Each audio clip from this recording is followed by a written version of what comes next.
Dictation 80 का 5 second बाद start होगा। Ready start. महोदय, कोसी नदी जिसे शोक और दुख का सूचक माना जाता है, इस वर्ष फिर अपने प्रकोप से महान हानि का कारण बनी। अब इस नदी पर काबू पाने और इसकी उपद्रवी लीला समाप्त करने के लिए भी योजना तैयार हो गई है। इस योजना की रूपरेखा तैयार हो चुकी है और निर्माण का काम हाथ में लिया जा चुका है। आशा है इस योजना के निर्माण से बड़े पैमाने पर जनसाधारण को सेवाएं उपलब्ध होंगी। जब यह नया परीक्षण सफल होगा तो महान योजनाओं के निर्माण में और भारत की महान जनशक्ति के उपयोग के संबंध में हमारी जानकारी और अनुभव में महत्वपूर्ण वृद्धि होगी।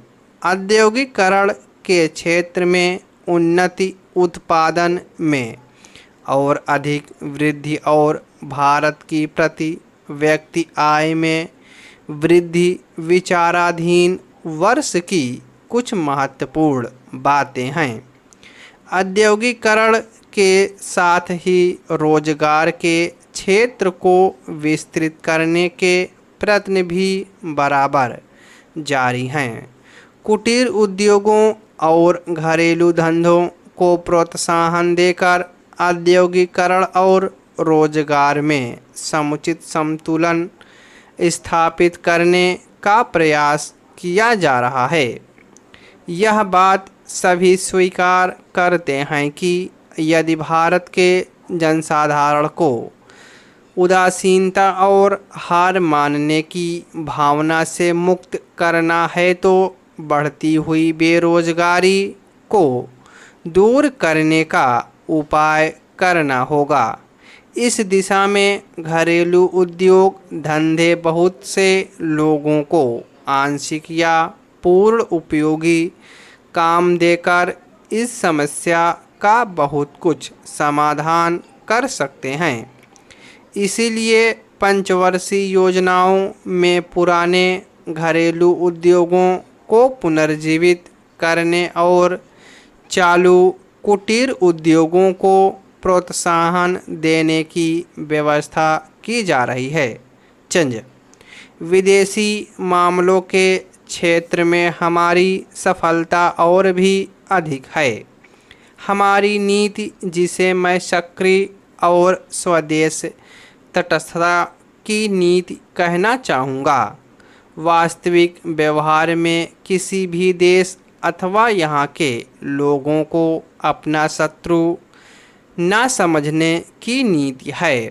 इस नीति के फलस्वरूप हमें विश्व शांति के पक्ष की कुछ सेवा करने का अवसर मिला है।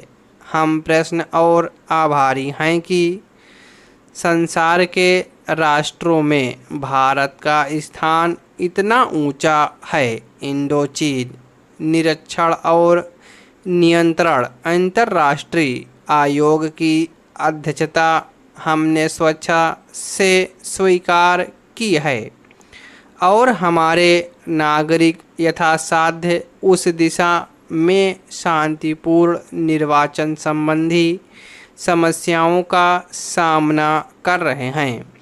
हम सभी राष्ट्रीय अथवा अंतर्राष्ट्रीय समस्याओं को निपटारा शांतिपूर्ण ढंग से चाहते हैं। मुझे बहुत प्रसन्नता है कि भारत में फ्रांसीसी बस्तियों की समस्या शांति और सद्भावना के वातावरण में सुलझ सकी है।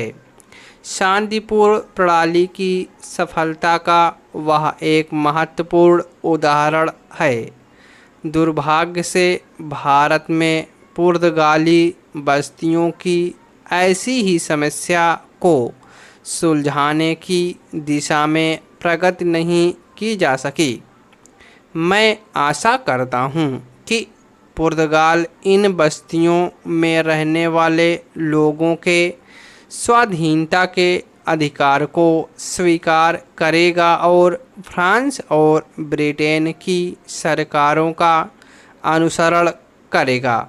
जैसे ही यह वर्ष समाप्त हो रहा है, हम अपने सबसे निकट के पड़ोसी पाकिस्तान के साथ अपने संबंधों में अपने सुखद परिवर्तन देखते हैं। पाकिस्तान के लिए हमारे हृदय में सदैव से पूर्ण सद्भावना और शुभकामनाएं हैं। स्टॉप।